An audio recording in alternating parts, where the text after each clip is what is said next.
Good morning, everyone. Welcome to Virginia Beach chapter of IANDS for, can you hear me? Okay. Here?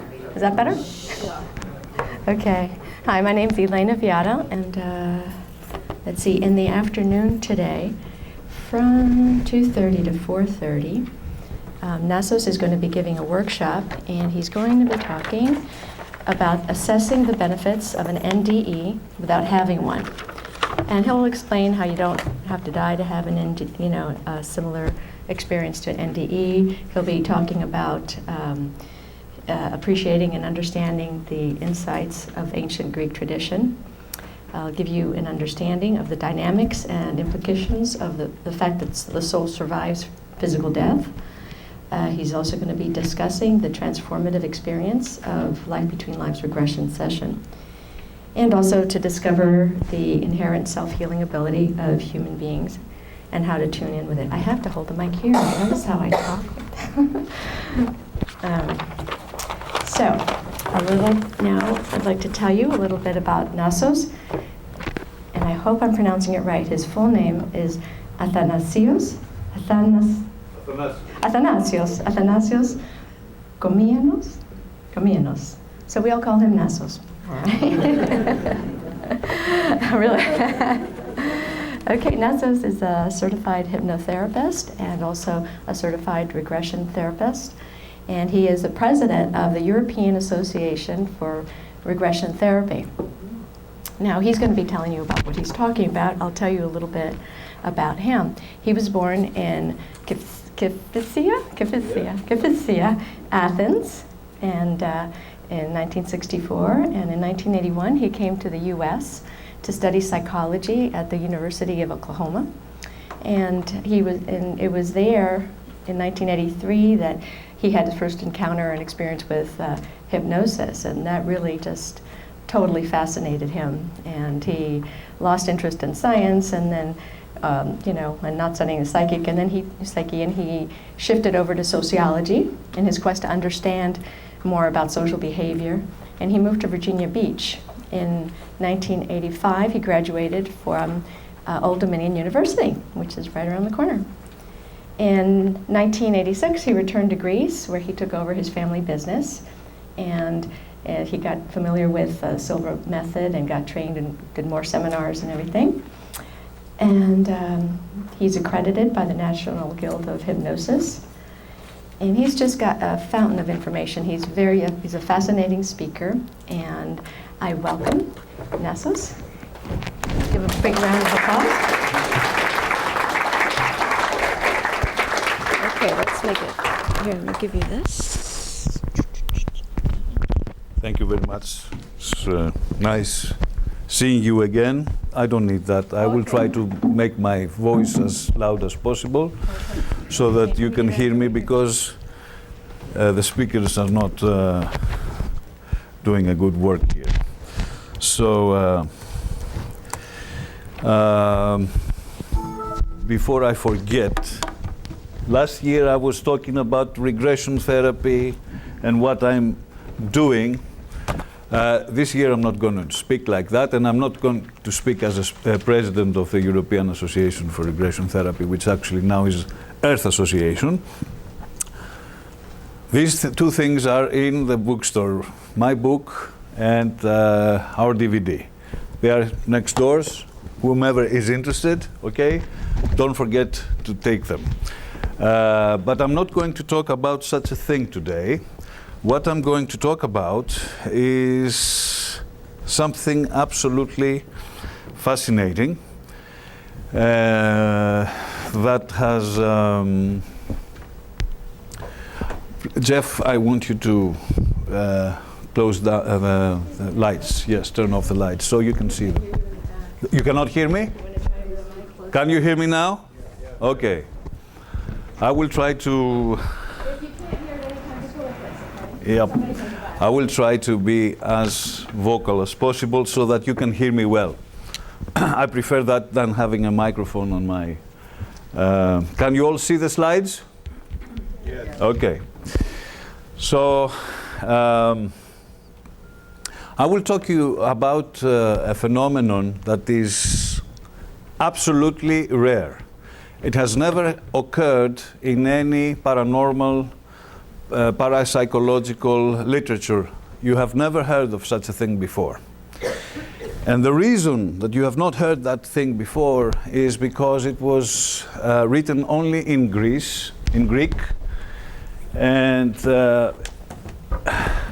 unfortunately it has never been translated. We are talking about this little book. Okay? Now, I will explain a few things. The writer of this book was Paul Amadeus Dienach. He was a Swiss teacher from, I will go into this. Then it was translated by Professor George Papahadzis, and it was first published in 1966 in 1,000 copies only.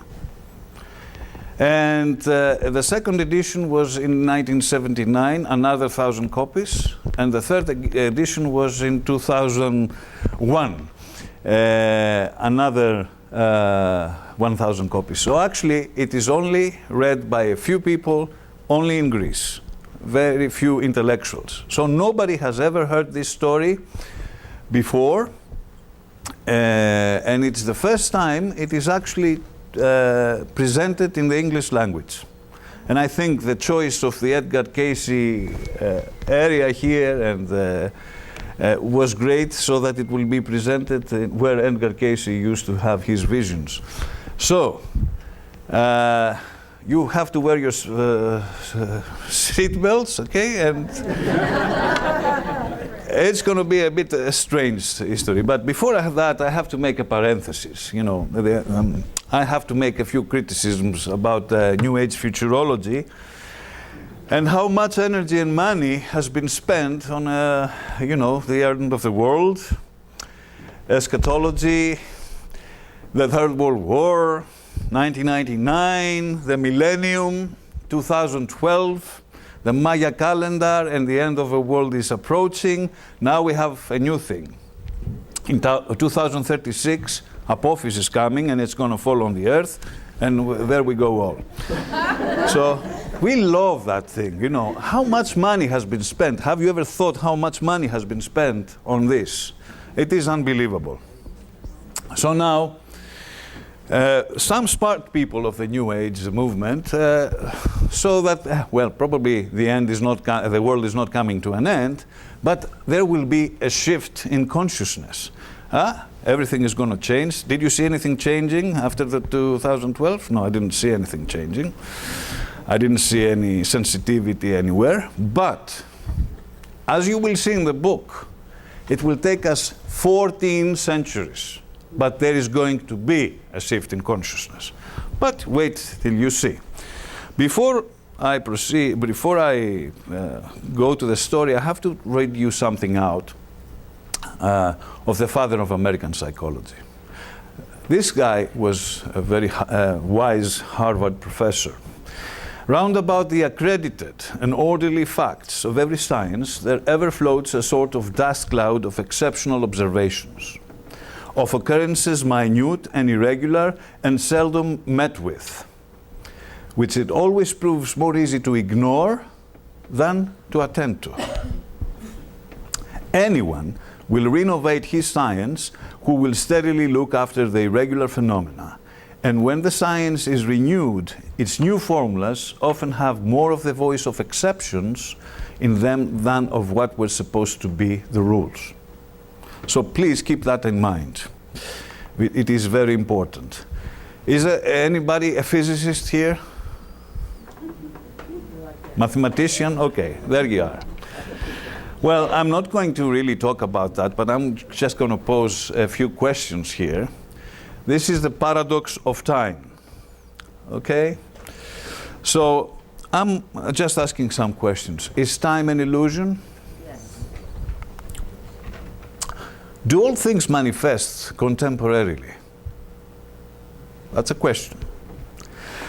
That's a question that eternalists usually put. You see, there are two schools of philosophy trying to interpret physics. The one school is the internalists, and the other one is the presentists. The presentists are saying that what is happening right now is important, and past and future are absolutely irrelevant. Eternalists, on the other hand, what they are saying is that everything is happening at the same time. So they go to the presentists and they ask them this question: how much time goes by in an hour? Okay. I think Einstein made a very nice joke back then, but if you say a second per second, this is not correct, because what is a second per second?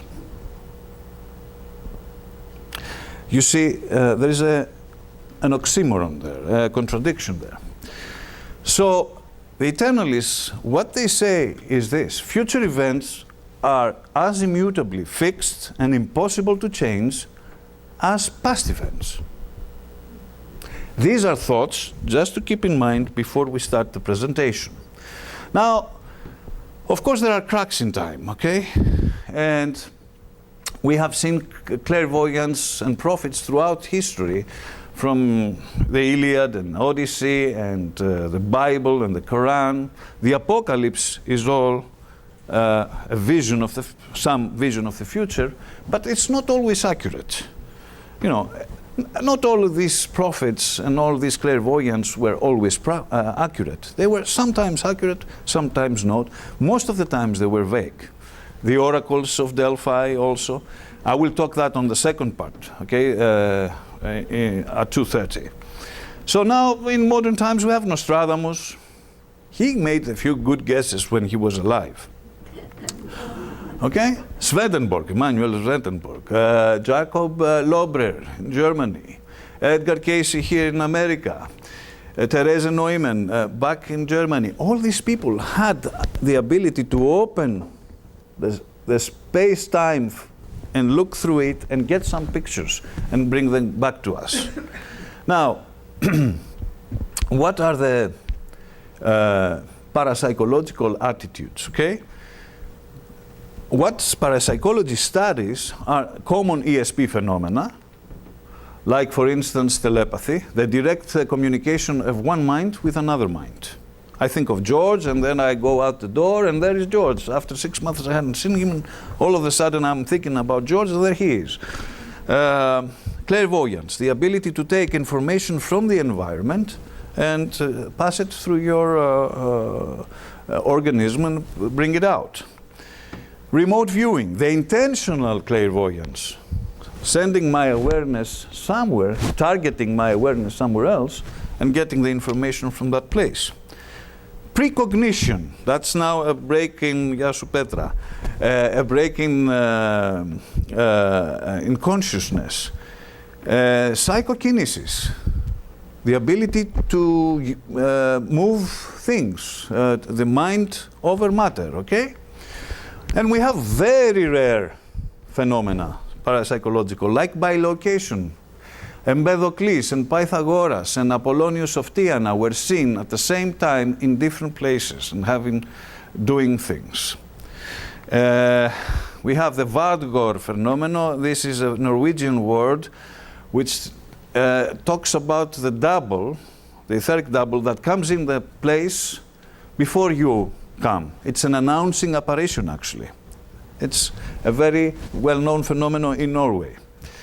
The doppelganger, it's a German word for the double, the etheric double. But another very rare phenomenon is the time sleep. Okay? Now, the time sleep is something that physically someone is walking into the past. And let's go for it. Now you can focus on it, not yet. So there are cracks in time, and this has happened before. And what happens when we fall into a time loop? Now you can see this, so you can focus on this, Lloyd, if you wish.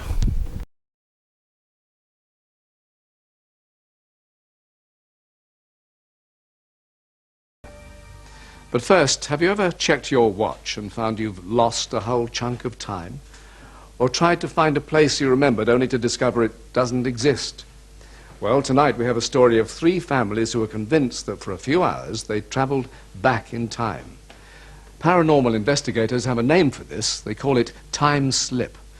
Reports of time slip are rare, but it has a well-established pedigree. The first book on the subject was written over 80 years ago. It does sound unlikely, but as Sherlock Holmes once said, when you've eliminated all the alternatives, then whatever remains must be the truth, however improbable. Equally strange is the story of Cynthia and Len Gisby. Hello, Jeff. Nice to see you. Nice to see you, mate. Pauline, hello. They invited friends Pauline and Jeff Simpson to join them on a holiday in Spain. They set out to drive through France in the late summer of 1979. It was their first experience of life on the other side of the Channel, and it was to prove an unforgettable one. We've been travelling from about 10 o'clock in the morning. It was getting 8 o'clock at night. And we started looking out for a motel, anything. And we thought, well, that looks an ideal place. A very old world place it was.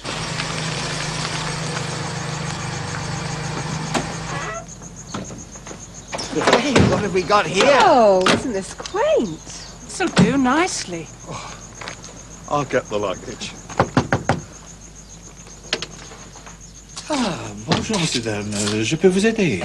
Avez-vous 2 chambres for 3? Ah, oui, oui, oui, on a 2 chambres pour 4 personnes, là-haut, pour dormir. Sleep. Entrez, s'il vous plaît. Oh, It was not a very large dining room. There was about half a dozen or 7 tables with a little white cloth on. Et voilà votre chambre, monsieur, dame. Soyez confortable. The bed was very tall with a big brown furry cover on it. And when we pulled it back, there was a feather mattress with a sheet cover, and it was very hard calico type linen. It's a bit chilly in here, love. Did you close the window?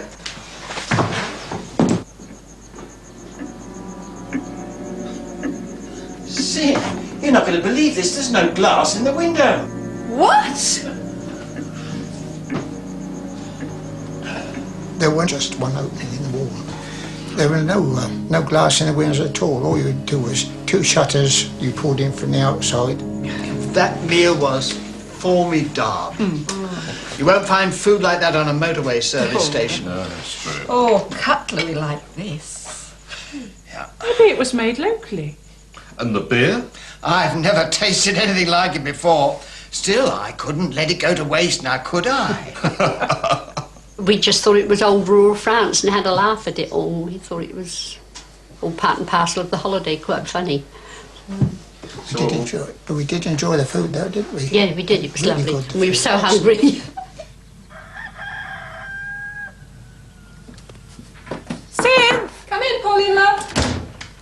Slept well, then? Yeah. The boys want to take a photograph of us. Oh, fame at last. Smile, girls! The gorgeous girls are here.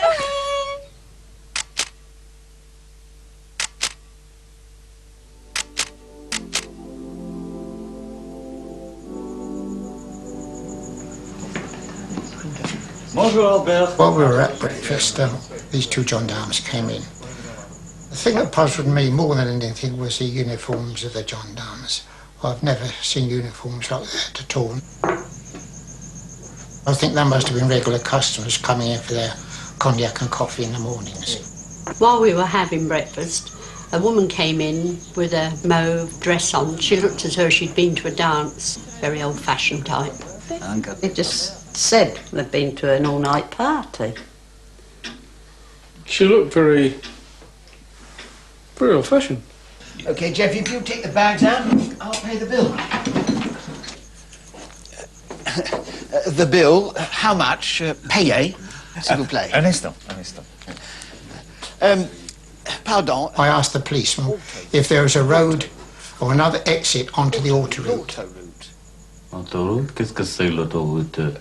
Motorway? Autoroute? C'est Avignon. Ah, mais oui, moi maintenant je comprends. He had no idea what an autoroute was, from my opinion anyway. Hadn't got a clue, so we thought that was rather funny. Monsieur, l'addition, s'il vous plaît. Par ici, s'il vous plaît. Oh, right. Le dîner, le petit déjeuner, oui, et pour 4 personnes, non? Alors, ça fait 2, 4, 9, 19. Hey, Jeff, you'll never believe this. It was only 19 francs. What, breakfast? No, the whole lot. They came back and said, "That's only 19 francs." I said, "Get off, come on, let's go." And we went.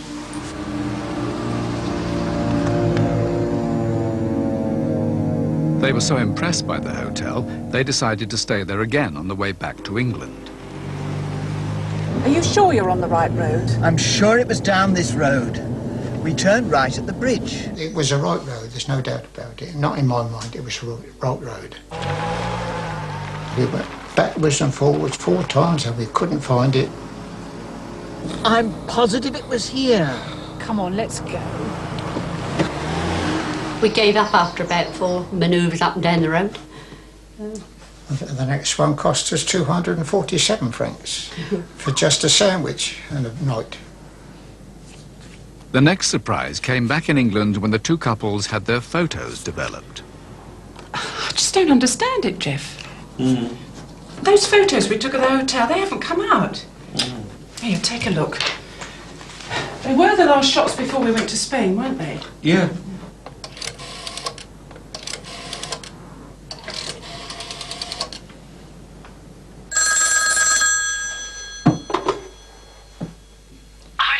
Oh, hi, Pauline.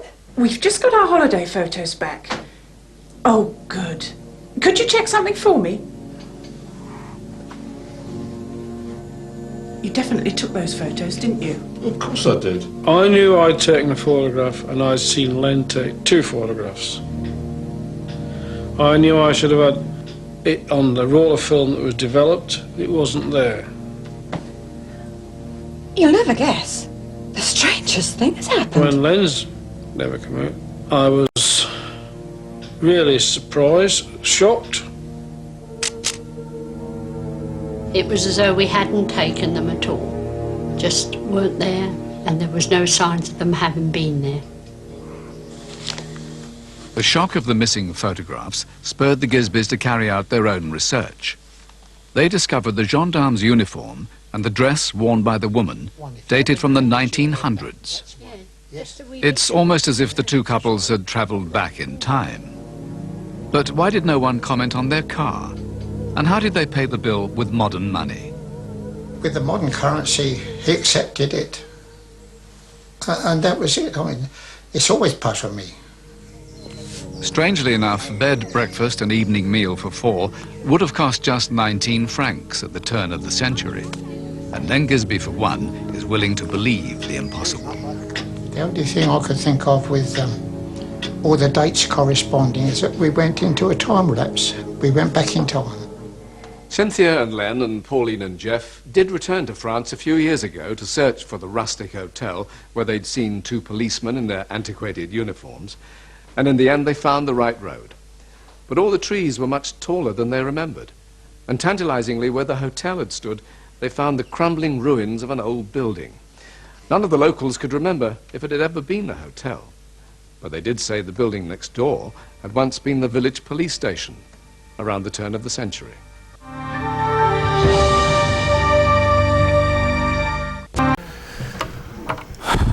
Have you ever heard of such a phenomenon before? I had a client of mine who had the same problem. She went in Cyprus, in Limassol, with her friend, and when they arrived there, they passed by a piano bar, and they saw the piano bar inside, and they said, "Why don't we sit here today?" And they were very tired from the trip, so they said, "Well, we go there tomorrow." When they went tomorrow, they were going up and down the street and couldn't find the piano bar. So they were estranged, and then they went to the pizza place, which was right next. That was a tourist shop, so they went to the pizza place, and the pizza guy goes pale. He says, "Yes, there was a piano bar here 3 years ago, and this guy moved over to another city. But how could you come here yesterday and see the piano bar and hear the piano playing?" And they were really, really estranged by the phenomenon. Now, this is a time slip which is actually a time slip where you physically move into time. Our case is not that. It is a totally different case. But I will have to tell you a bit about Paul Amadeus Dienach. He was born in the countryside of Switzerland in 1884 in a German-speaking family. When young, he moved to Zurich. He became a school teacher. His first love, Anna, was forcibly married to a wealthy man and died 2 years after her marriage from tuberculosis in 1909. She gave birth to a child, a young boy. In 1917 now, Paul Amadeus Dienach had a fit of narcolepsy. That is, for 14 days, he had no conscious awareness of the environment. He was in a deep coma for no reason whatsoever. But in May of 1921, he had another such fit for 360 days. Okay? When he woke up in May of 1922, his mother had already died, and he had no close relatives anymore. He was on his own. So then, because everybody thought, the physicians of the time thought that he was sick, they advised him to go to a country with a better climate. And so he sold his property and went to Greece. And he moved there to Athens, right across the Acropolis, where he lived for the next 2 years of his life. He offered language lessons to young students in German and French. He then started writing his diaries about the images that came up during his narcoleptic fit. So in 1924, he left off from Greece to go die of tuberculosis, but at the same time, he gave all of his diaries to Professor Papahadzis, to George Papahadzis. He was not a professor at the time, he was a student. His writing is so obsessively romantic and full of lyricism that it makes a very difficult reading. He was quite inspired by the romantic spirit of the 19th century, and he was a very poetic person. Now, a few words about the translator. Professor Papahadzis was a student at the University of Athens at the time, and he had private lessons with Dienach. He saw something very deep and strange in his eye look and behavior that tantalized him. In 1924, he was given the 4 manuscripts, diaries in German. 2 of them were his diaries from Switzerland, and 2 of them were the diaries of his memories from the future, rewritten in Athens. And please ask me when I'm through with this why they are rewritten, because I don't know if I will have the time to tell you now. Mr. Papahadzis started translating those diaries in 1926 and concluded the translation in 1940. It took him 14 years to translate. Now, he was never asked to translate the diaries. This guy gave him the diaries, I'm going off to die, just keep them. He didn't tell him publish them or anything. But when he started reading the diaries, this guy got excited by what he saw. So he decided to translate them. So he published them for the first time in 1966 in 1,000 copies. But then he was the dean of the Panteion University of Athens and the vice president of the Council of State, which is we have 2 courts, the Supreme Court and the Council of State. He was at the top of his career. He was 65 at the time, 60-something. Nobody could kick him out from his position. That's why he published them. Okay? So even, he had the prestige. So now, one of the most spectacular stories ever written. So let me summarize. This is the synopsis. Paul Amadeus Dienach slept in a rare state of consciousness called narcolepsy or lethargic sleep for almost a year. When he recovered, he came back with memories of another person. Actually, his future embodiment. That future personality was a physicist named Andreas Northam, who actually lived in the year 3905 AD, 3906 AD. At that year that he was sleeping, he went into the body of Andreas Northam. Now, the physicist of the future had an accident involving a near-death experience. Not a near-death experience, he actually died. And he had been, when he recovered, he was possessed by the personality of Paul Amadeus Dienach, okay? So it was actually his former persona. So it is not a physical like the time sleep, we sleep in time as we are, but the spirit, the soul, the psyche of that man took over totally the body of his future embodiment. Now, what happened in 3905 AD? There was an accident. Andreas Northam is driving a Lincoln. Now, whenever you see orange terms and verbs and words, they are from that era. They are new words. We do not know these words now, okay? So a Lincoln is an individual flying machine and crashes fatally. During his transference to the Molson Hospital, he died, but he was immediately frozen before the resuscitation team finally brought him back to life. In that way, no brain damage occurred. Now, I would not have noticed that. I've read the book a few years ago. Now that I was rereading it and making notes on it, I discovered this because you can see this immediately frozen. I read the book by Dr. Parnia. You all know him because he's writing books on near-death experiences. He's a cardiologist, and he wrote a very excellent book this year, 2013. It's called Erasing Death. In this book, he explains that science has evolved in terms of resuscitating. Why? Because some people died out in the snow, and they didn't have brain damage, and they could be resuscitated hours after their physical death without having brain damage. Actually, the brain damage is damaged within 4 minutes from anoxia. So the fact that these people are freezing them at that time, it certainly could not be known in 1922 when he wrote his diaries. Okay, that's very important.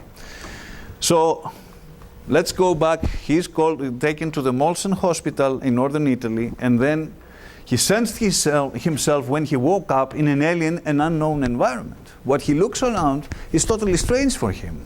People are wearing different clothes from his time. The decoration is different, the lighting is different, everything is different from the clinics of his time. So during the recovery, he saw himself in the mirror and he had a profound shock. He didn't recognize his face. He was looking at another face and he was shocked. And he was like, God help me. He started praying. He wouldn't believe what was happening. He was shocked. He was seeing another person looking back at him from the mirror. When he spoke, no one seemed to understand him, and they brought in specialized linguists to comprehend him. They concluded that he was speaking an archaic Germanic language. Now, what are the symptoms of Andreas? He cannot recognize any of his loved ones and speaks a foreign tongue that no one comprehends. He suffers from another ailment. He never sleeps. So while the body of our 20th century, a Swiss teacher, is constantly asleep, this guy is constantly awake. And all the physicians are examining him, and they say, this is impossible, this cannot be happening. I mean, it could happen for 3 days, for 1 week, it cannot be going on for months. They couldn't explain the phenomenon.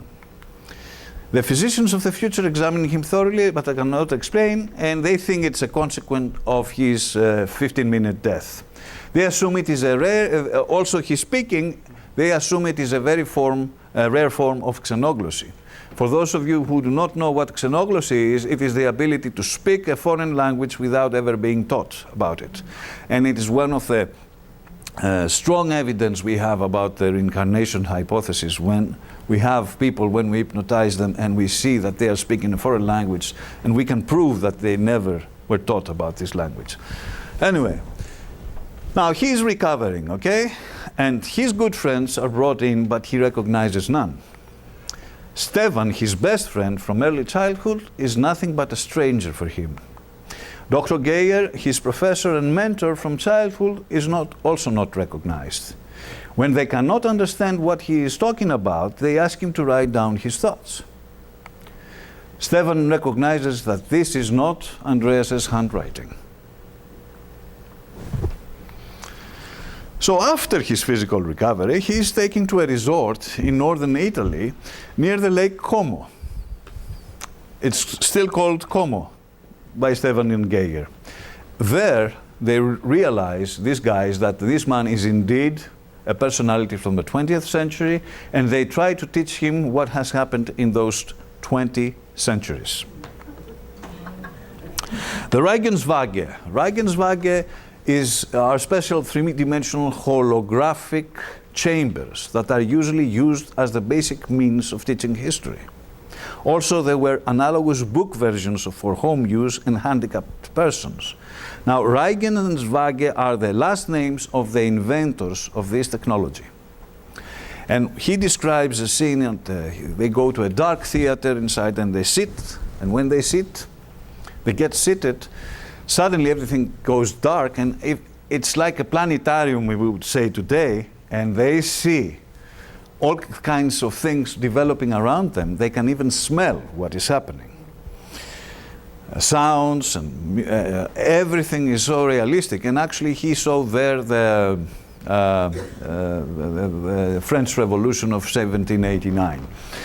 So now basically this book is a love story. Okay? It's a big love story. I'm not going to stress the love part of it, though.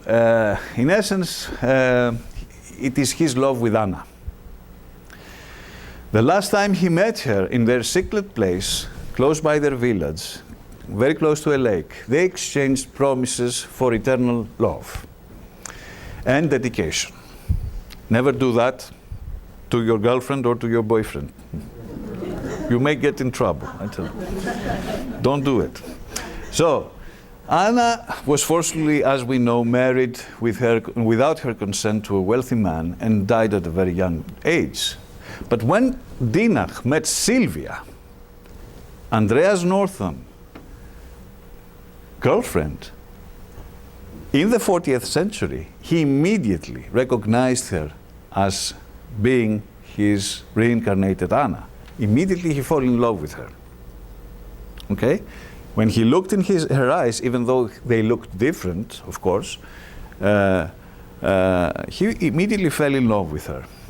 And it was then that they fell in love and concluded what had not been concluded in the 20th century. So that's where they slept together and they had a wonderful sex life together. And more details later on. Now, let us turn our attention to what concerns us most. What happened in our times and in the course of time till the 40th century. Now, these are, you see, this is a book that you have to really find the paragraphs and note them and take them, and it's not written for our minds. I have made these presentations precisely as a summary of this book. It is not written historically speaking. So what happened there? What do the historians of the 40th century talk about us? They say that the dominance of the European continent falls apart, and after World War I, the Americans gradually take over. Emphasis is now given not in spiritual or intellectual matters, but rather on technological and economic development, with massive production of products and an affluence unprecedented in history. And while the standard of living is greatly improved, the cultural improvements are conversely proportional. Low-quality mass productions for the masses are distributed. Classic education is abandoned in favor of technical and practical training. During this dehumanizing period of the era of mechanization, the way of treating workers, even supervisors and managers, was degrading and inhumane.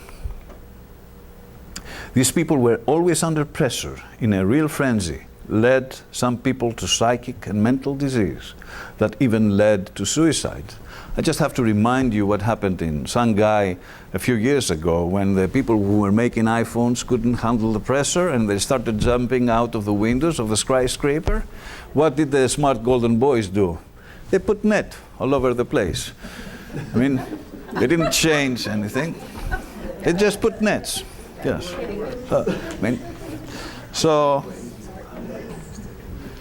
So in that era of the New World Order, now listen, New World Order is a Bush administration term. It is not a term used in the 20s. So how would these people know about the New World Order if that what he is saying is not true? So he says that those totalitarian states were fighting over which tendency will govern, the right or the left, in terms of social policies. But they call them totalitarian states. You get my point. We today are considered totalitarian for them. The people that were valued in this time were not Goethe, Da Vinci, Dante, Pasteur, Einstein, Wagner, but instead they were other newly introduced idols. This is verbatim from the book. Celebrities, comedians, dancers, boxers, soccer players, ruthless Croesuses like Onassis, escorts and ragged, unclean, unkept, scruffy instrument players. This was written in 1922.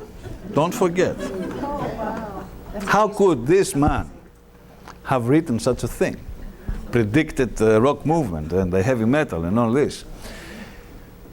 In the human agent, these people could only see numbers, productivity, power, and profit.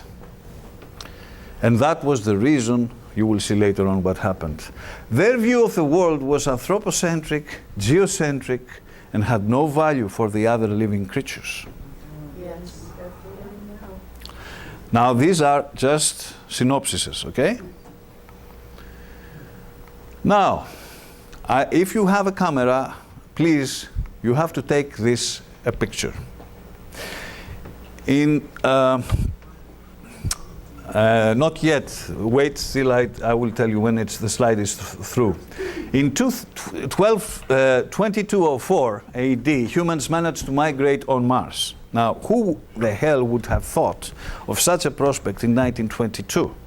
Von Braun, the Nazi scientist, threw the rocket in the 40s. Sputnik in the 50s, the Apollo program in the 60s.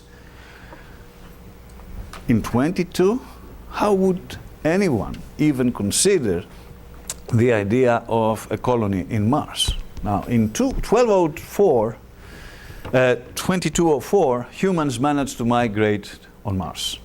They managed to build settlements and colonies on the planet. They managed to create the conditions for a bearable living. It was actually a very difficult living over there. But the temporary taming of natural forces lasted only for 60 years.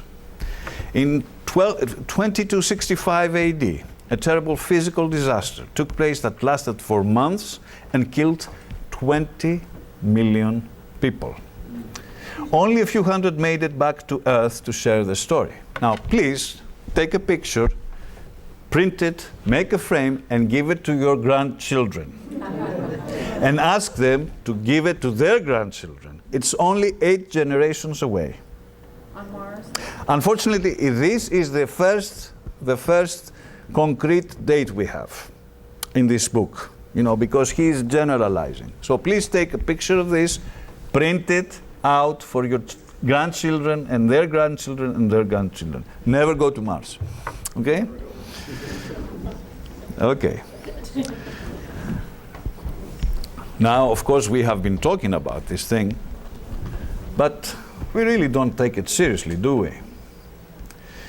The scientists of the time did not foresee the time bomb of overpopulation. Authorities did not restrict in time cultures and people from refraining child upbringing. Catholic and Protestant churches did not help to this direction, and suddenly, as if a flood took place, the situation got out of hand. Conditions were constantly deteriorating, and there were upheavals, wars, and uprisings. Moving into the 23rd century, the white people demanded from the colored and the Chinese to restrain themselves. They, on the other hand, were defending themselves by claiming that they were mostly the victims. So the overpopulation had brought years and years of hunger and terrible conditions for the populace. Then a series of wars started, in which most of the time the whites dominated because they had superior weapons, but the millions of dead people would not suffice to reduce the constantly growing population. Even after all this warfare, the problem was evident. So, then the unavoidable came. The time when the world as we know it came to an end. In 2309 AD, there was a thermonuclear controlled attack by the whites, which destroyed most of Europe as we know it. Scandinavian and Baltic countries were not destroyed. Actually, all of the continents were destroyed. This war killed billions of people and devastated most of the continents of the earth. From 2320 to 2350 AD, migrating people from the north started to take over the old lands. Now, I'm not getting too details, but for instance, Rome is non-existent, Florence is non-existent, Venice is not existent, nothing of what we know, Paris is not existent, all this has been destroyed, it's been annihilated. Unfortunately, there are no details in the book about the American continent. What they say that is some people who survived from South America moved to this area, to Europe. So now they set the grounds for a new beginning. In 2394, there was a European Constituent Assembly.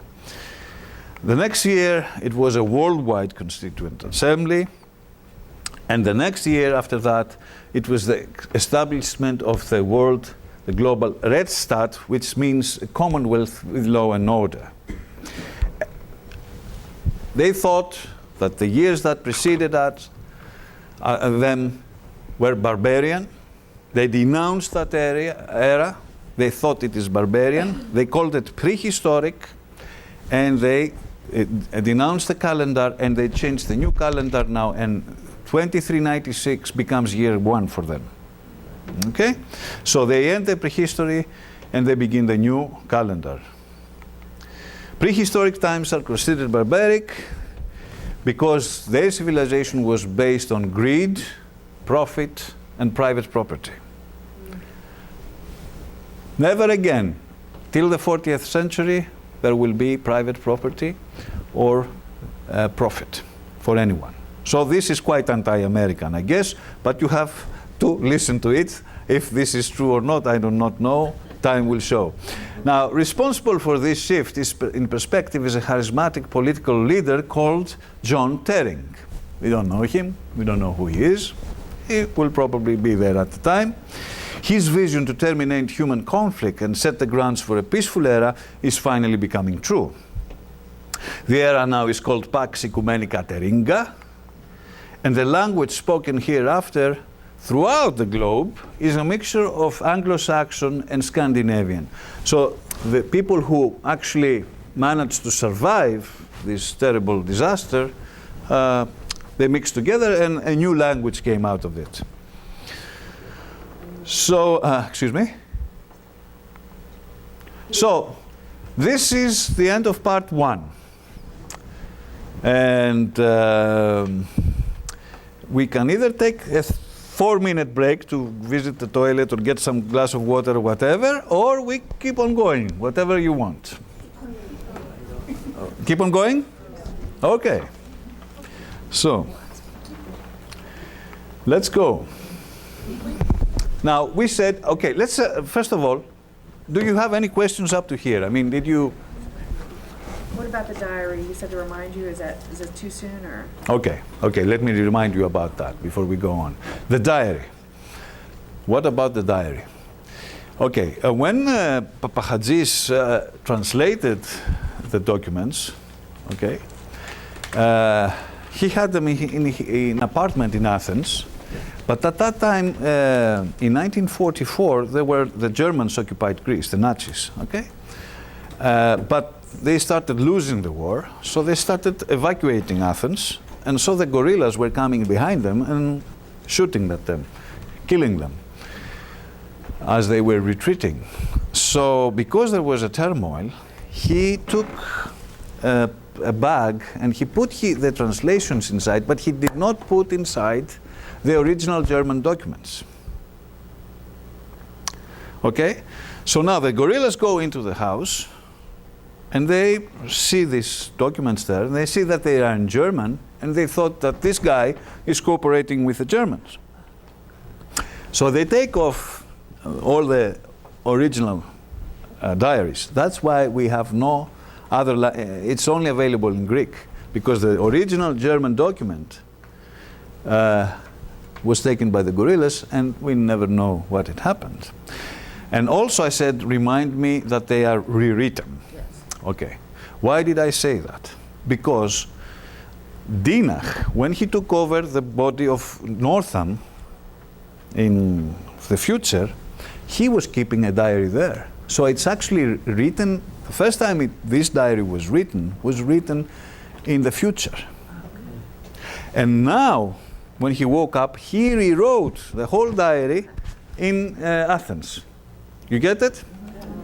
So actually, he had a very, very strong memory. You cannot imagine how many terms are there. There's a whole lexicon on the back side of it, a lot of new terms, and a lot of things. Okay? So, shall we go further? Okay. Now, their calendar, as we said, started with number 1 year, and they have 2 eras. In the 40th century, they have the old era, not prehistory, we are prehistory. They have their old era and their new era. Eldrere, Nogere. Now, year 1 is 2396 AD, and the new calendar stands on the fall equinox on the 23rd of September, of our September, and has a Latin counting. 1, 2, 3, 4, okay? Each month has 30 days, and there are no week divisions and no concept of Sundays.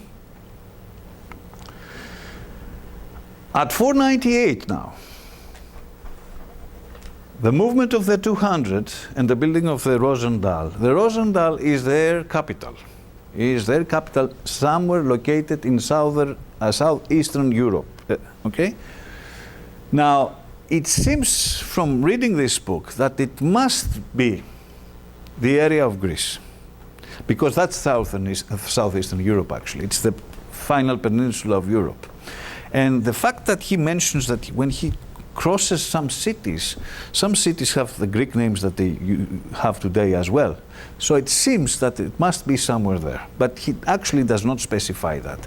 The reason, though, that he chose to go to live under the Acropolis probably is related to this. He wanted to see this place and to compare it to the place that will be in 40 centuries. So the movement of the 200 now, the 200 people decided that the human consciousness is limited. They said that we know the brain is underworking. We have to study this. So they created institutes. One of them was the Ederson Institute. And they created institute for the development of the human consciousness, the understanding of the human consciousness and the extending of it. That was the purpose of those institutes there.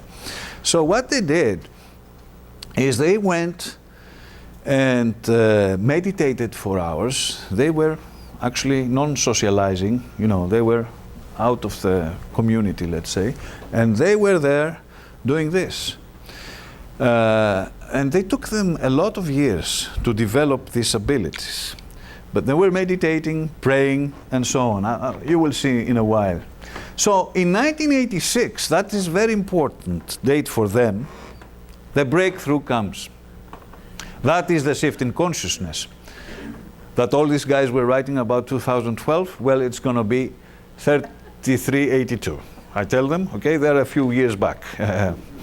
Now, Volki, Alexis Volki, is one of the people who is in the Ederson Institute, and he finally makes a breakthrough.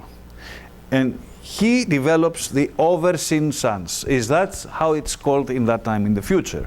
It is the new era of consensus gentium universalis. They use a lot of Latin, by the way. So what he did was he developed the supervision. We will get into this in a moment. Another important thing is that 100 years after he discovered that, another miracle took place, which was the blossoming of the blue roses, but I will tell you that in a while. Now, let's go about to see how the story starts. When the guy the physicist of the future was taken to recover, they took him to a Cives hostel, or Kives, actually Kives hostel or Kivesheim, which is the place where all people go. Now, those are the hotels of all civilians that have concluded their duty service for the state. Okay? You will see what that is. The duty service is actually a mandatory employment for all youngsters from 17 to 19. After they conclude school, they go there. They work for there, and they are called jezels. That's the term in the future, which is actually meaning partner. So everyone who works is a partner. They work wherever there is a need for them to work, usually in the Glothners. Those are humongous energy plants, or Werkstätten, which are work sites for building construction or building roads or whatever, and they wear troyes, specific uniforms, so that they can be distinguished from the kives. So we have the jezels and the kives. The kives are the civilians, okay? It comes from the Latin civilian, civis, and the jezels are the workers. And they are free from there on. As soon as they conclude their service to the state, they are free to do whatever they wish. They are free to pursue any study they like, and from here on they have the ability to excel in what their soul desires. The civis can always be consumers of art, science, vacations, and whatever they wish. However, people who dedicate part of their time and offer services for others are considered very highly by the majority, and they are having a very high esteem. There are a lot of people who are nurses, a lot of people who are medical doctors, a lot of people. They do it not for money. They do it not for. They do it because they like it. They like to offer. Okay. And one thing that I did not mention: it was not always that way. In the beginning, they were working for 40 years, then they were working for 30 years, then for 20, until they managed, with their technological development, to reduce the state work for 2 years. So how is the economy organized? There is no private ownership. You can have whatever you want. It can be yours. You can give it away when you are through with it, when you don't need it. But you can always ask for it and go and take it without money. Technical achievements have mastered the abundance of energy and have assured the well-being for every human. Affluence and efficacy are enjoyed by everyone. Supply and demand are foreseen by the statistical service. Labor is now limited to the 2 years service and is mandatory. Everyone has access to all goods and commodities. Now, energy supply. Most of the energy supplied by the Glothners, those are massive nuclear reactor plants, and they provide energy to all the planet. They also utilize massive amounts of energy from underneath the earth, and they have huge pipelines that supply Northern Europe with an unknown to us form of energy, a raw material that comes directly from the Atlantic with a pipeline into the Glothners, but he doesn't understand what this technology is all about. So they utilize solar, wind, and water power wherever that is possible, but it's obsolete. They have it only for reasons of remembering the old technologies. The heart of the energy production is the continent of Australia. All of Australia is Glothners. Food supply. While in the first centuries of the Re, the old era, they resort to genetically modified foods that are mostly produced through the laboratories of mass food production plants, they then resort to more traditional ways of agricultural and livestock production. At the 40th century, there are no icebergs on the poles. And what were once the deserts and the steppes have been all cultivated and inhabited. We are talking about billions of people still. There are billions of people. Now, communications. There is one little passage there in that book. It says that he was outside, and when he walked in the house, he saw a message on the phone. And at that time, he's talking about a device through which he can see and listen to her love's message, who is talking to him, and he can see her lips, and oh my God, her blonde hair, and how beautiful her eyes is, and all this. But that in 1922.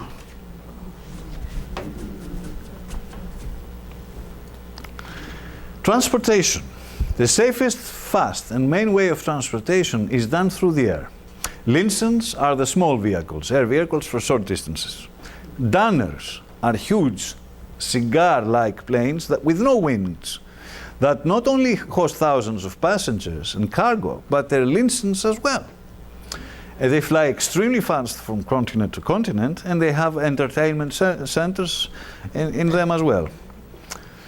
The classic autoroutes, though, still exist, but they are far different than ours, and they are called bilways, which are huge autostradas, interstates, excuse me for the Italian here, of the day, with width of a half a mile at least, some of them are 1 mile wide, and a length of several thousand miles.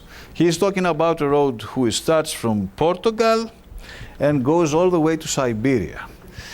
And it's almost a mile wide, but there are lanes with forests in between, and each lane is for different vehicles.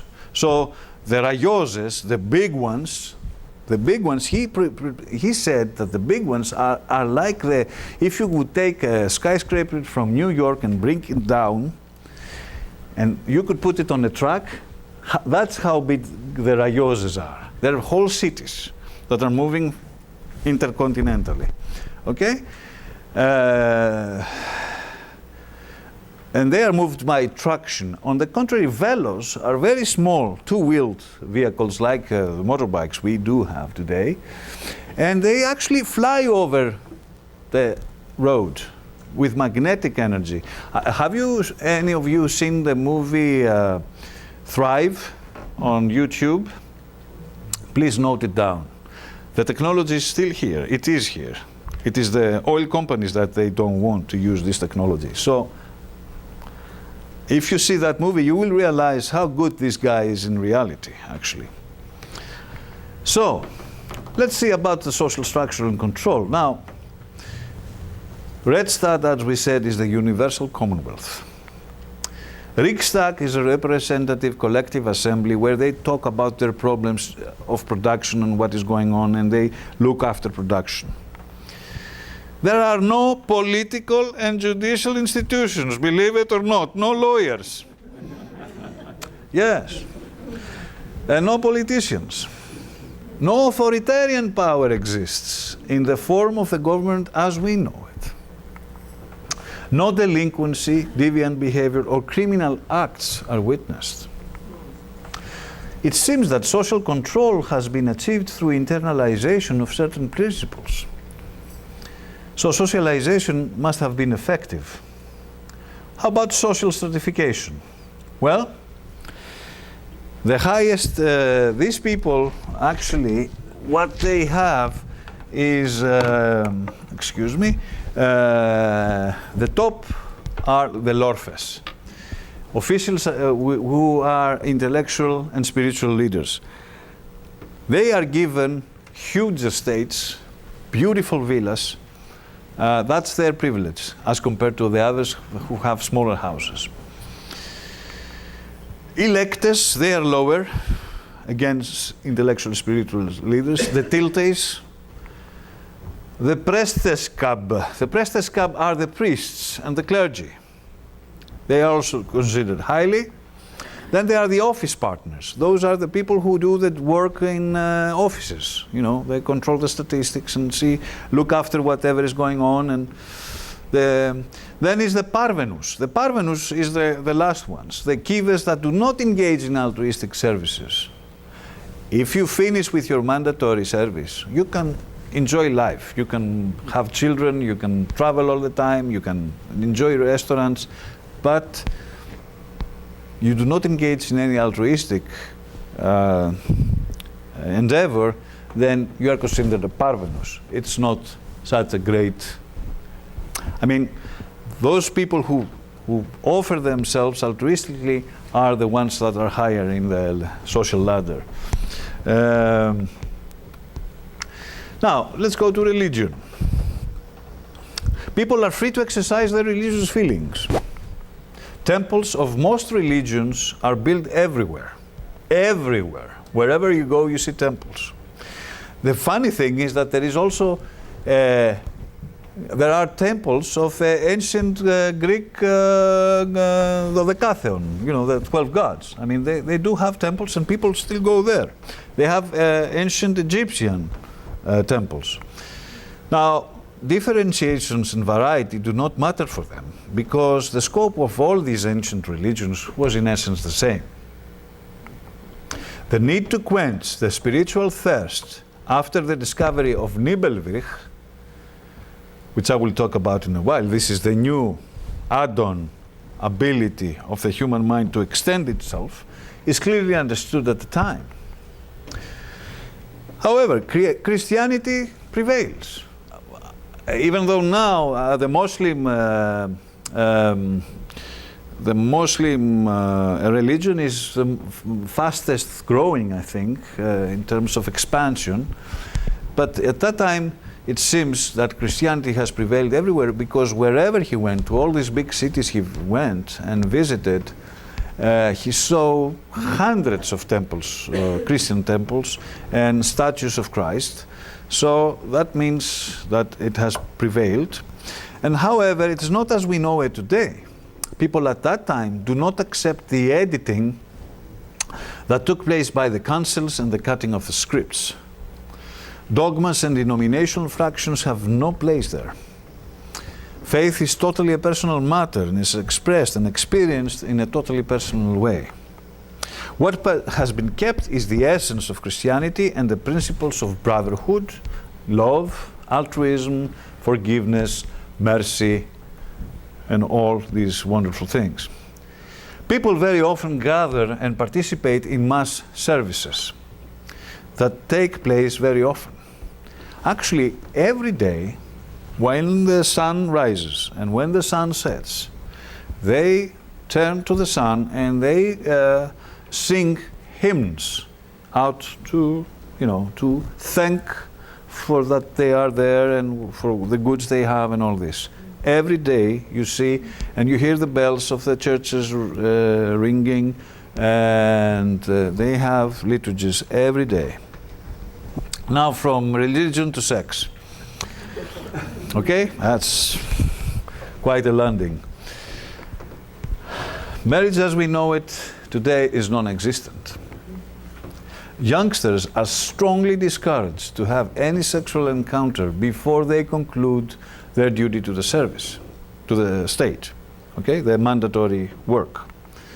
After that, once they become kives, then they can freely engage in a relationship. These people seem to be far more naive than our early 20th century visitor. He says that they are naive. You can really fool them. They are very, very naive. They will not indulge in sexual intercourse unless there is a very strong feeling of love connecting them with their mate. Actually, this guy of the 20th century is saying that the people, in the 20s were very sexually active as compared to these guys. So what they are waiting, these people, as is the Liebwirch. Okay, the Liebwirch is a candid and gentle, without self-interest love that resembles an adolescent love. Okay, and that is what they are waiting for. And sometimes, they don't have a mate, and they say, "Oh, it takes time for the Liebwirch to come," and they grow older, and still they have not found their mate. This love is a reflection of the Samith. We will get there in a while. Its source is a transcendent reality, quite big and overwhelming. This love has its roots in the thirst and nostalgia for the fine, the pure, the essence. People are allowed to mate as they wish, and it seems that their education and socialization is so effective that they mate only if they have feelings for the other person. They are not obliged to stay with their mate forever. They can always change. Falling in love with another person is acceptable, but they should immediately announce that to their partner. I don't tell them. So. Sincerity and clarity are expected in the relationship. When finally two people decide that they are ready to have offspring, they submit their request to the Office of Statistics. They cannot do it like that. They have to get approval, because there is a very strict control of the population not to happen the same thing that we had in the 24th century. So how about physical exercise and fitness? There are certain physical fitness centers, actually very many, and swimming pools and all kinds of sports. But what's the difference? These people with their sluggish temperament and lack of any fighting motives despise the chase of records and have no prizes for the winners. They have no winners. So this tennis guy who won 4 million the other day, he wouldn't take a dime up there, okay? Competition, as we understand it in nowadays, is totally foreign to their way of thinking and playing. So actually that way of thinking is totally foreign to the American way of thinking. As you can see, it's totally different. Now, what is the most important development in the Neuere, the New Age? After years of meditational practices, a shift in human consciousness takes place that will change the world. It is called the oversinance, and the ability to transcend the senses, the ability to oversee. You don't need your senses, your 5 senses. The practitioner, the 70-year-old Alexis Volki, managed to make the breakthrough by extending the abilities of the human mind on the 6th of September of 13382. Supervision and the acquisition of new conceptual properties has become a reality. This is not the privilege of Volki alone. In the next 36 hours, this structural shift started happening to other people as well. Do you remember the 100th monkey? Okay. In the next 36 hours, hundreds of people started having the same illumination as he did. But most of them did not survive. They died because they couldn't handle all the incoming information. And there is a lady now, I don't remember her name, a girl of 19 years old. She died because she could not handle that. And they have a statue for her, and they have a day for her every year. They go to her place where she committed suicide, and they leave flowers there for her memory. So supervision is something far greater than intuition, clairvoyance, or prophetic vision. It has nothing to do with this. Those are just small ideas. Supervision is the immediate enlightenment, which is added upon the other mental and spiritual qualities of humans. It is the immediate knowledge and the direct communion with the light. What was Socrates telling, and Plato writing, and Christ talking about? What they were telling us then, to go to the light, that the light is the true essence of everything, and that we are just a reflection of the real world. We are not the real world. The real world is out there. So the direct communion with the least, that is the supervision. And Nibelwirch is that ability which was acquired by Volki. It came as an improvement and add-on to the former mental and intellectual capacities that we already had. What were once considered as metaphysical or transcendental are now from now within the realm of the positive scientific thinking.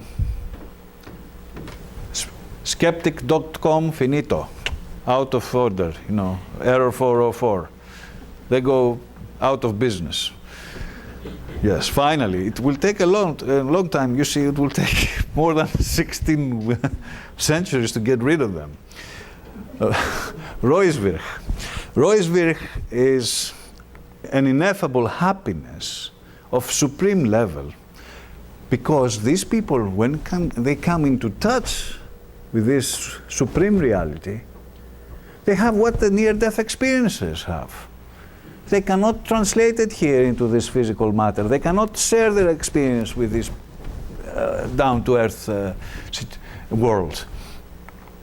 So it is so overwhelming that the people cannot digest the incoming happiness and the subsequent understanding of the newly acquired qualities.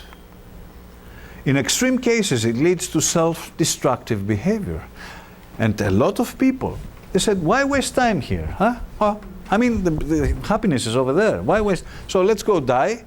And they committed suicide by the hundreds. Okay, people started committing suicide because they thought that they would rush and go back to the essence.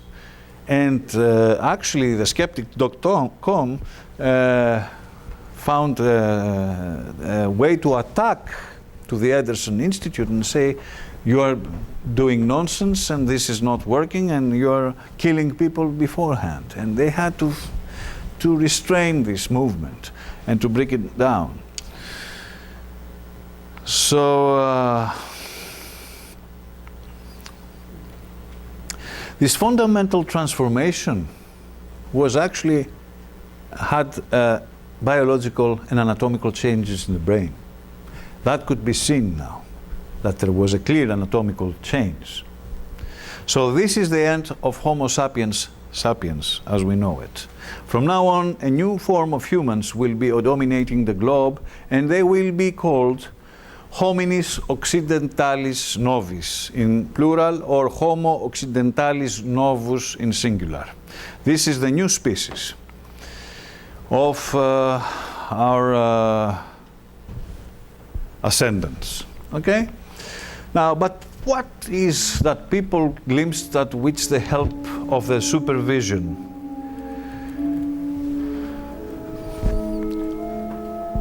what is it that they glimpsed? What were they looking at? Please, that's okay, don't worry. It is the samith. And what is the samith? It is the sum of whatever exists. It is the objective, multi-dimensional, ontological reality.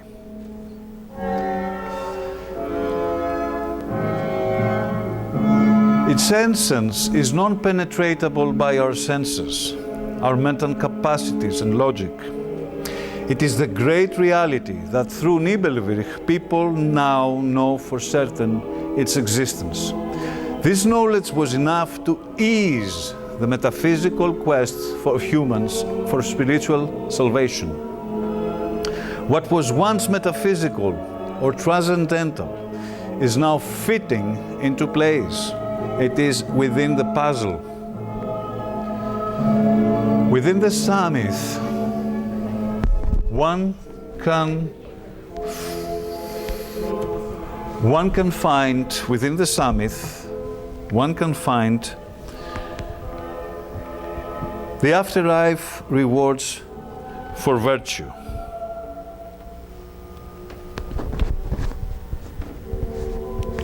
Sorry, but it doesn't work. Probably it's closed. Okay. The divine providence. The certainty of immortality and reincarnation. An acceptance of a higher order of the world and the exclusion of the reductionist mechanistic view of it. What else is art but the constant effort of the invisible to become visible?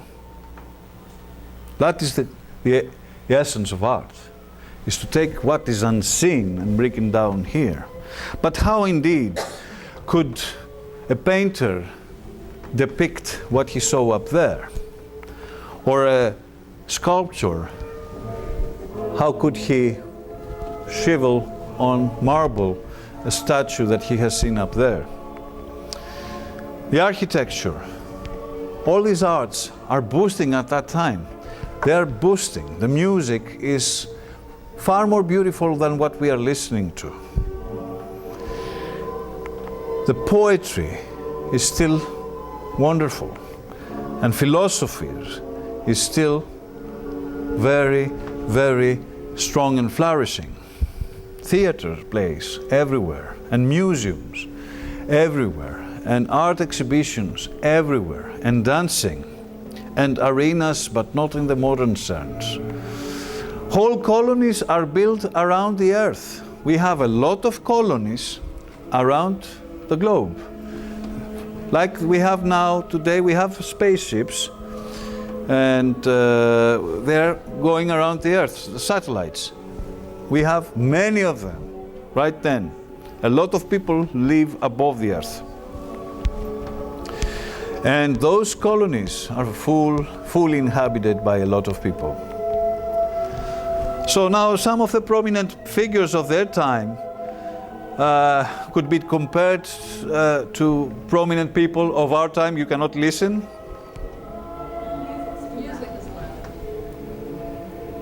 Okay, I got it down. So we have Larsen. He's the poet of their day, the best poet around. Their philosopher is Domenicus Albani. Their Da Vinci is Knut Valdemar. Their Galileo is Astrom. Their Beethoven is Valmadel. Their Bach is Rothermere. Their Michelangelo is Nichtenfeld. There are hundreds of names in this book, but there is no reason to mention these names because we don't know them. I mean, if somebody in the age of Plato was talking to him about Galileo or Michelangelo, he wouldn't know a thing. So I'm just mentioning these names. It's too far away in the future, but it is very important to know that they are there and then they are written. The Rosendal now, it's the capital, as we said, of that Red Start. Now, what happened out there? At the Easter of 1086, a miracle took place at that school.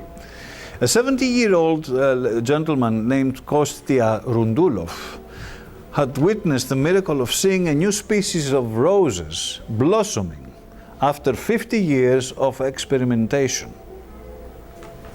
His roses are sky blue, glowing, and when people see them, they are shocked by their beauty. They are fluorescent of sky blue. So whenever some person looks at them, they are astonished, and they can only grow in the Rosendal, in that area. They cannot be grown anywhere else in the world. It's the only place when they can grow them. And not everybody can grow them. Only the people who are equivalent and ready to nourish such flowers. Okay? So, the déjà vu love story. You see what can happen if you give a promise to a girlfriend or a boyfriend? Make sure. Somebody may listen to you and make your promise true. So, for Dienach, Sylvia is the future reincarnation of his former love, Anna. We should note here that even though Andreas Northam was flirting and trying to seduce Sylvia, he never succeeded.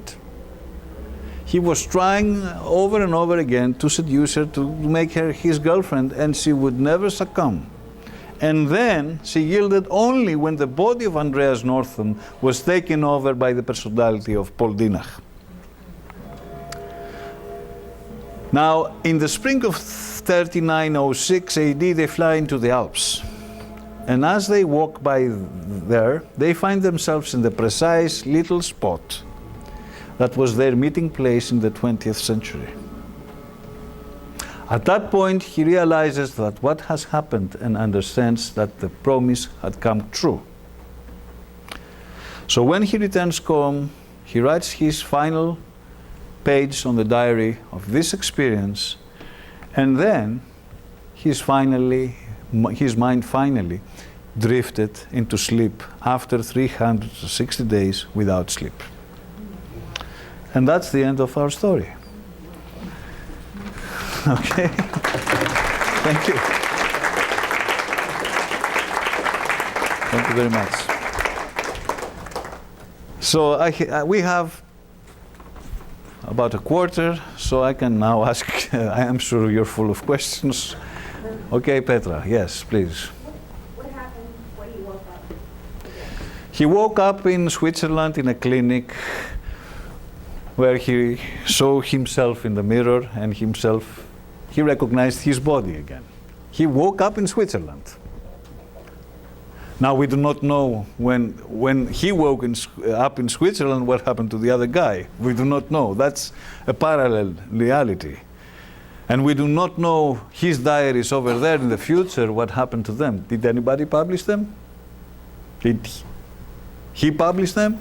I mean, maybe these two books meet in the future, you know. You never know.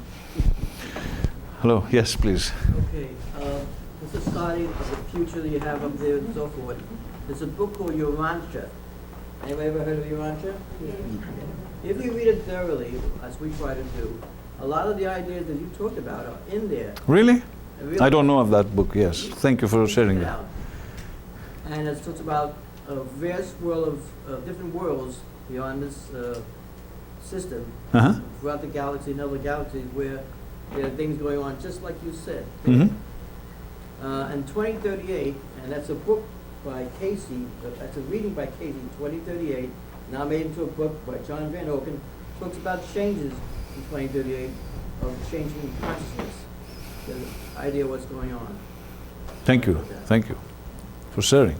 Now, yes, please. Did he specifically say when he was in the future that that was him in the future and he was reincarnated in the future within the books, right? Yes, he's writing that, yeah, clearly, very clearly. And actually people believe in reincarnation at that time. They know that it's a fact. Since there's no, or I believe there's no such thing as coincidence, that everything is ordered in that way, what do you suppose, I'm sure you've thought about this, what do you suppose the purpose was for him to have gone to have done this, to bring this back to us, for us to know this information now? How can we affect change, and does that sit in the consciousness of the planet as we move forward, since we obviously couldn't stop the destruction of the planet? It seems that we didn't stop it, and I don't know whether this knowing will ever stop us from doing it. As I told you, according to the theory of eternalism, everything is fixed and preset. And if you see all these premonitive dreams that people see, and they come to all the accidents, and they see airplanes crashing, and sometimes they are very accurate. So accurate that there's no explanation for it. I mean, how could a person fly into the future and collect this information? That is one thing. Then the other thing that I did not mention, because I didn't know I have the time, is that of course they know that there are hundreds of other civilizations throughout the cosmos, in the universe. And actually, it was they came in that year, that ending year of when the nuclear war started, that they froze these things down. Otherwise, we would have gone out of business. You get my point? It was they intervened to stop it. And it's mentioned in the book. But it's the only contact with aliens that ever existed at the time. And also that after the Mars destruction, humans never attempted to travel in space again. They were only going around the Earth. They had colonies around the Earth, and whomever wanted to live, at the top and see the air from around, they could do it. But they never traveled again. It was the end of any attempt. Now, who is going to stop somebody from going to Mars? I mean, this is a full boost of NASA and ESA, and everybody is trying to do that now. And actually, I think there are tickets out for no return in 2035. Okay, that's a good way to go. But it's too expensive. I thought of applying if I'm alive at the time, but it's too expensive a trip. Yes, sir. Have you considered the possibility that this was orchestrated by a society that might be 10,000 years ahead in order for the story to be told to the dogmatic religious structures? It could be a case. Have you considered that? Yes, I've thought of that. I was also, you see, since they allow us to have a crack in time, and we have such a case, and it came to the knowledge of a few intellectuals back in the 60s in Greece, and now it comes to you, and hopefully that will spread out in a while. Maybe that would be a reason for things to change, to alter things. Or at least, in that way, we would know. Suppose now we were in 2265, and we were here and listening to the news, and we saw that there is a destruction on Mars and that people are dying, like we see tornadoes here or the hurricanes or whatever. And actually it will be an extreme weather phenomena. That's what is going to take place there. Extreme weather phenomena that people cannot control and they cannot handle.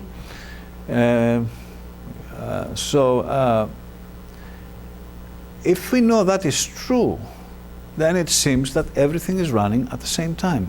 This simple knowledge would make us more easy to relax. You don't have to make that much profit. You don't have to have a big house at the expense of the other guys. You don't have to have hungry people in Africa and you don't need all these things. If you know that everything is taken care of by the essence, the pure essence, call it God, call it whatever, but he doesn't use the word God. He uses the word, even though he's a devout Christian, as a personality of the 20th century, but they do not use that word in that sense. Okay? Is that answering your question? I hope that is an explanation. It could be any other explanation, actually. Yes, please. Are you familiar with the term walk-in? Yes, of course. So is this, in this instance... You have to buy my book about walk-ins, my book. It's outside. Okay? That's my specialty, walk-ins. And that's why actually it sparked my interest so much. Because this is a total possession. It's not cohabitance. It is not both, one time comes the physicist out and one comes the 20th century guy. It is not like this. It is a total possession of a foreign body, of another body in another time. That has never been recorded in the paranormal literature so far. There is not such thing. I've gone through all the dictionaries that they have. There is not such a thing. Possession, of course, yes, we know. But possession in future, and for 1 year, we don't have a... Yes, please. Eddie Casey had a dream that he lived in 2100 something, where he grew up in Nebraska. He was a young child, He claimed he was Eddie Casey because he had a dream about it or something like that. A group of scientists came in a cigar-shaped ship and no sound came from it. The scientists were bearded men with bald heads, and they questioned him, and he tried to tell them where to go to find Eddie Casey's, not schools so much as groups. And there were few groups around, but not a lot. And he went around checking it out. So he had a vision of the future where he would occupy a different body. Mm-hmm. Very interesting. Yes, please. If I remember right in the write-up, didn't it say that the two different people experiencing this were actually, one was a future life of the person in the past? Okay, so That's right. the only comment I'd make is we're still learning an awful lot about consciousness. Exactly. And I think that, I don't know that I used, because I am what was called a fused walk-in from something that happened with me. And in running it against my experience, I would more call this consciousness, where people are able to do something that they're not able to normally do, because it's the same being. Yes. It's not two different beings.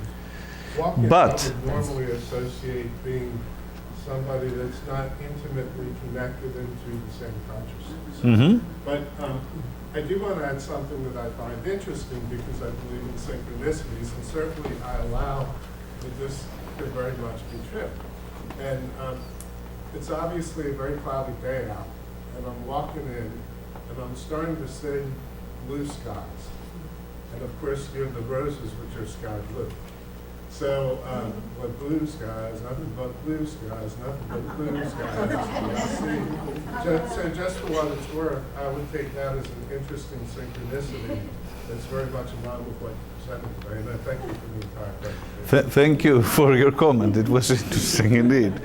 Is anybody here from the Edgar Casey Foundation? I mean, are there any people here from the board or active in the Edgar Casey Foundation? You are? Okay. Well, I think you should think about translating this book in English. I mean, it's a way, it is really, it's a pity that it has not been translated yet.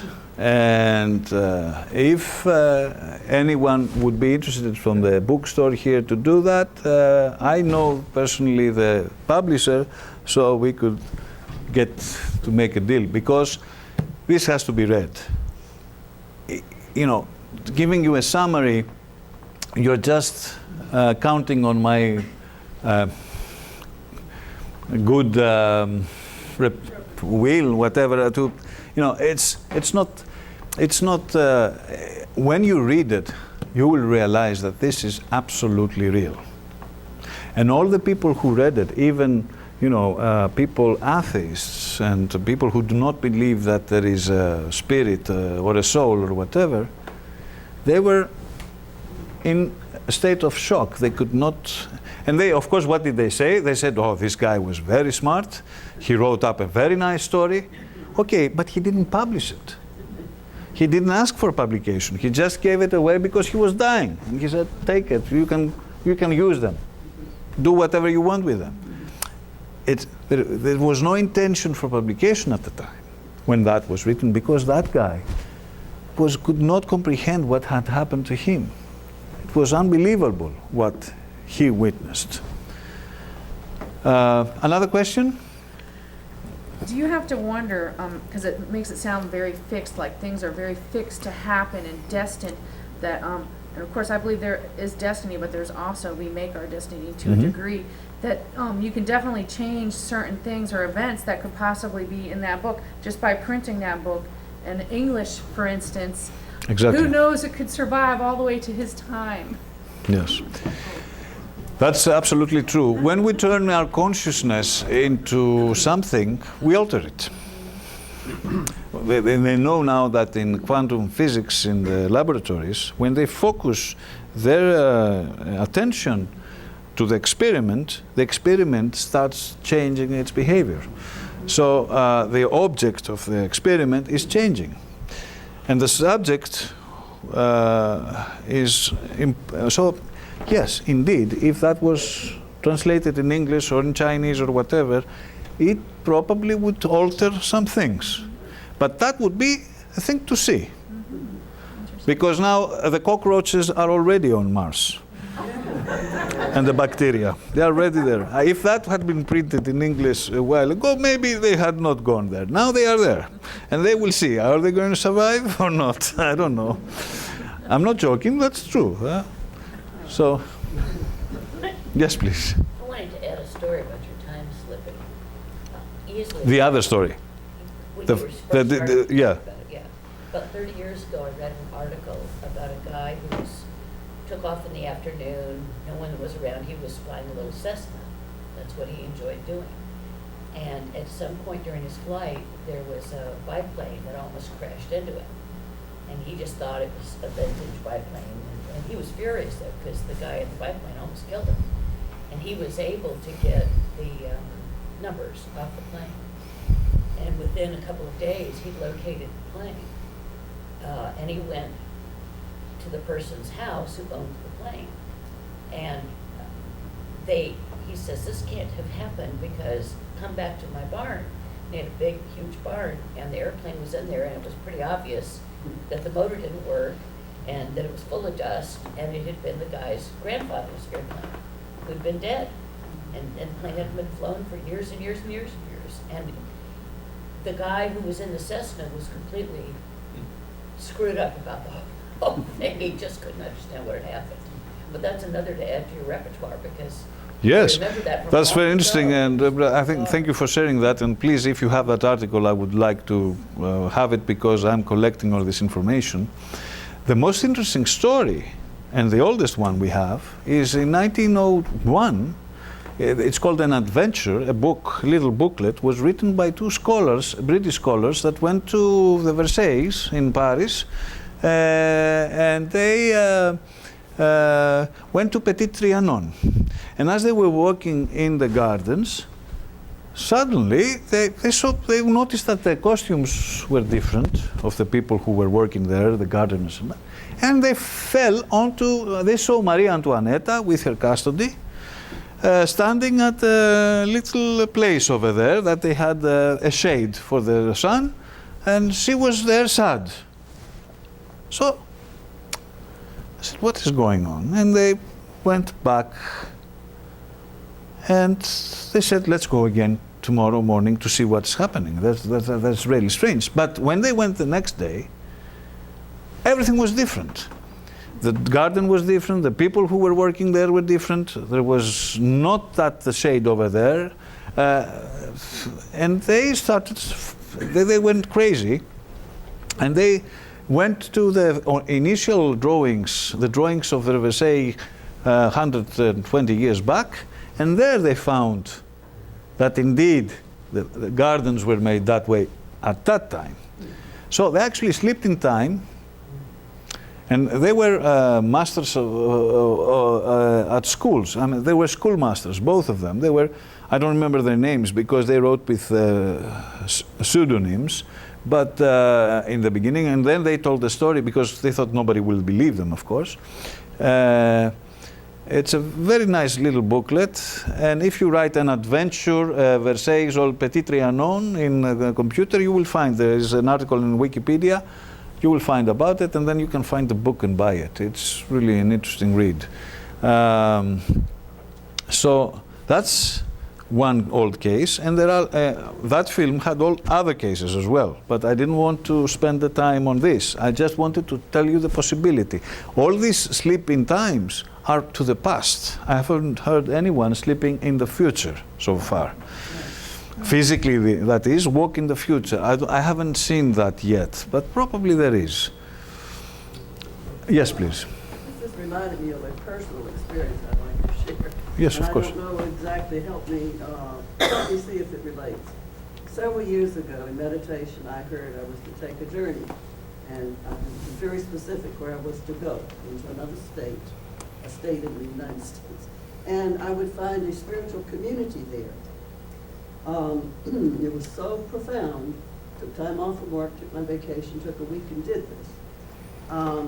Got no more, couldn't get any more information, couldn't find the community, just could not find it. And, you know, and in kind of, I don't know, frustration maybe, I kind of cried out and I said, what is, you know, God, what is this about? Was it just follow, do what you're told to do, you know? But I heard, oh well, the spiritual community is always within. And I said, oh, yes, well, thank you. I took a week's vacation, you know, but anyway, that's fine. Several years later, I'm in a workshop. That's something like this.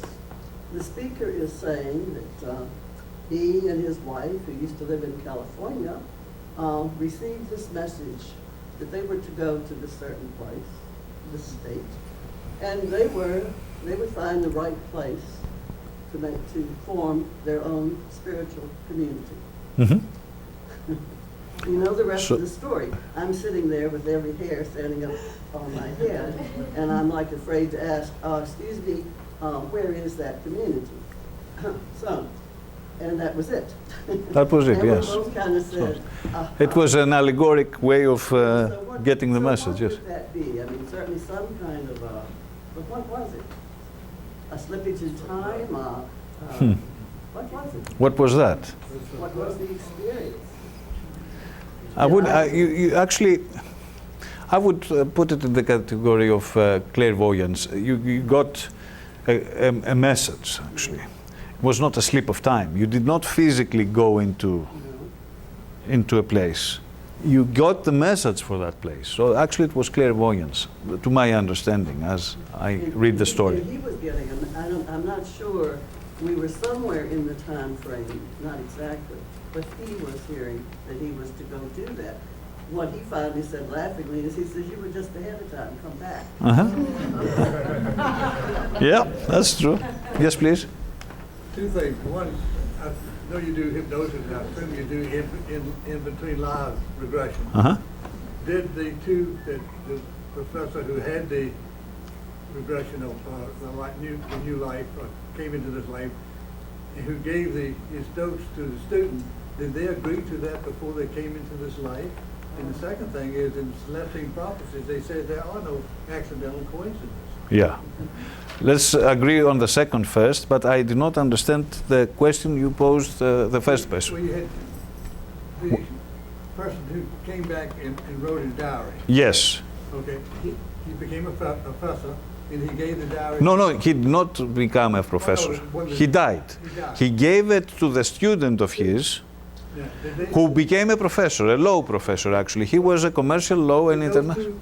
Agree in the prior life to do this before they came here? Yeah, I never thought of that. Yes, I never thought of that. Yeah, probably that could be. Because you see, he says it very clearly in the book that he had a resonance, the professor is saying that he had a very good resonance with his teacher in German, and that was something in his eyes that he was always as if he wanted to tell me something.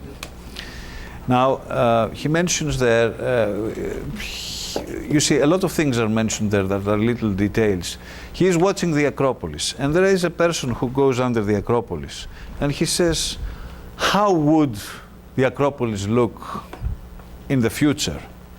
And this guy, in front of his student, says, the Swiss guy, Paul Dienach, says in front of his student, well, it's going to look as it is right now, a little better, and it won't have all this, they had at the time, they were protecting the building with wires. Huh? Debris. Excuse me? Debris. Yeah, they had. So that will not be here, but this will be here. So how would he know? But then again, nowhere explicitly is it said where the Rosendahl is. We do not know exactly, but he said southeastern Europe. So I really don't know. We do not know. But there are a lot of big cities, huge cities, Blomsterfor, Norfolk, not Norfolk, Norfolk, many cities, Bluthemere, which have millions of people. and wonderful buildings and amazing technology and amazing art.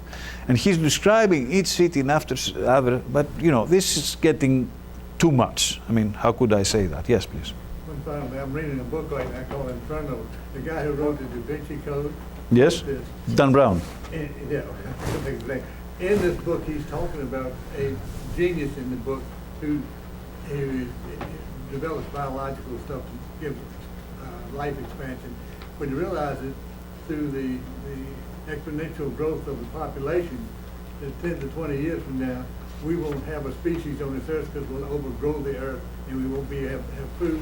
And like the deers, they will have no predators. That comes up, your Yeah. speech comes up in Yeah. this book has it right Yeah. now. But you should read that. I knew about this, but he has the charts and things and it shows the population growth. Oh, yeah.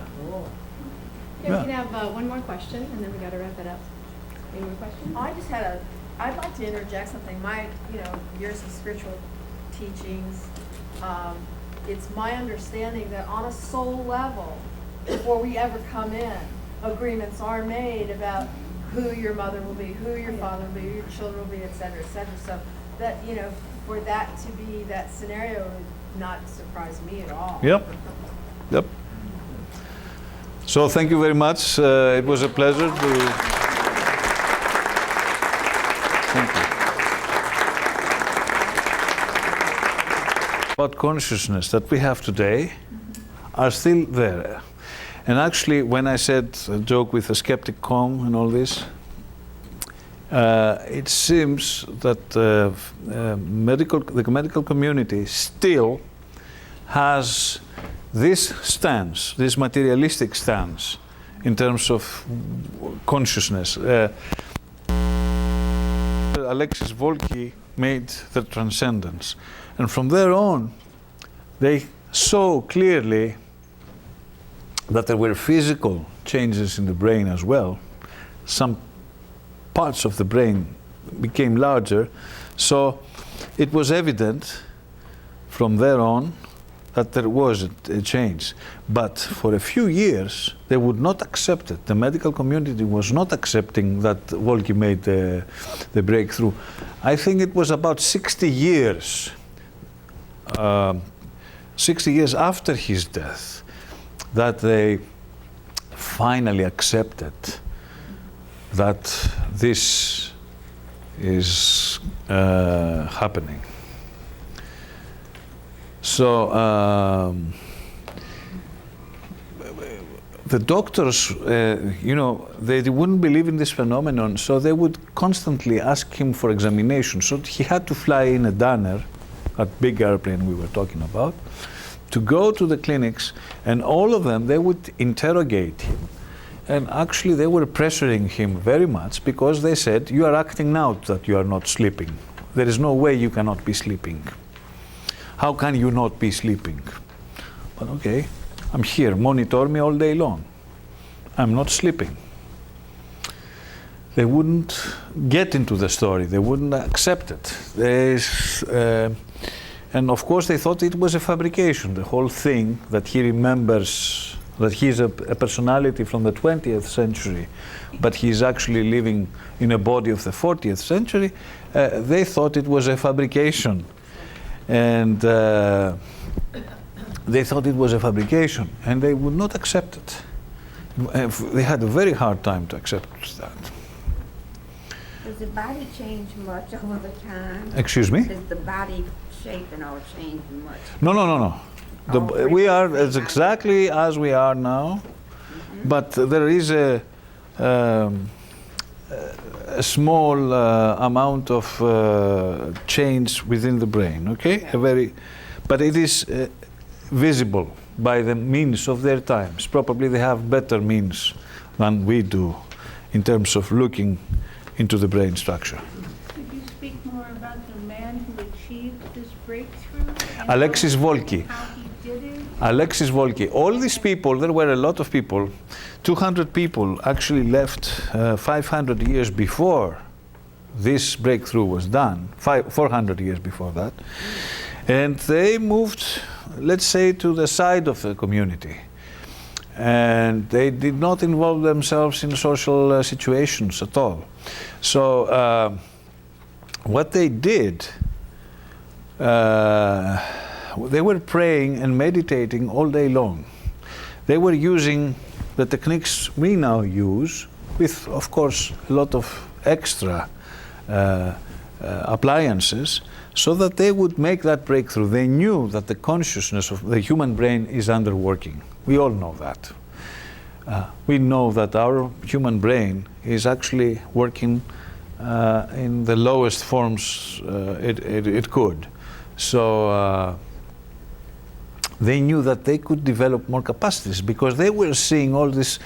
For instance, the day before yesterday, I was looking at a documentary. It's called Autobiographic Memory Syndrome. I don't know if you know about it, but it was in 60 minutes, and it was not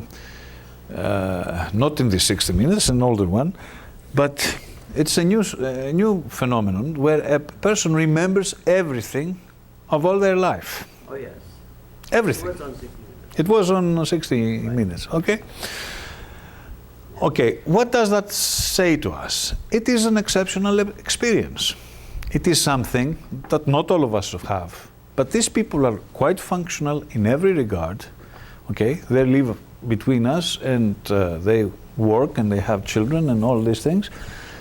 But they also have a very strong memory. You tell them what happened in the 11th of January of 1998, and they say it was a Thursday, and I had lunch such as that, and then we went with my husband and the dog, and we did this, and they, how do you know that? How do you remember that? And they say, well, I can see that. I can see it. They don't. You know, they don't squeeze their brain like this to remember, like we would. It comes naturally. So if you see all these exceptional cases, like the savant syndrome, the savant syndrome is those people who have a problem in many parts of their life, but they are geniuses in some other part. It might be a mathematical genius. They had a black guy, he saw a city from a skyscraper. I don't remember which city, I think it is Chicago. They left him 10 seconds, and then they took away the city. And he drew all the city around him, and he didn't miss a single building.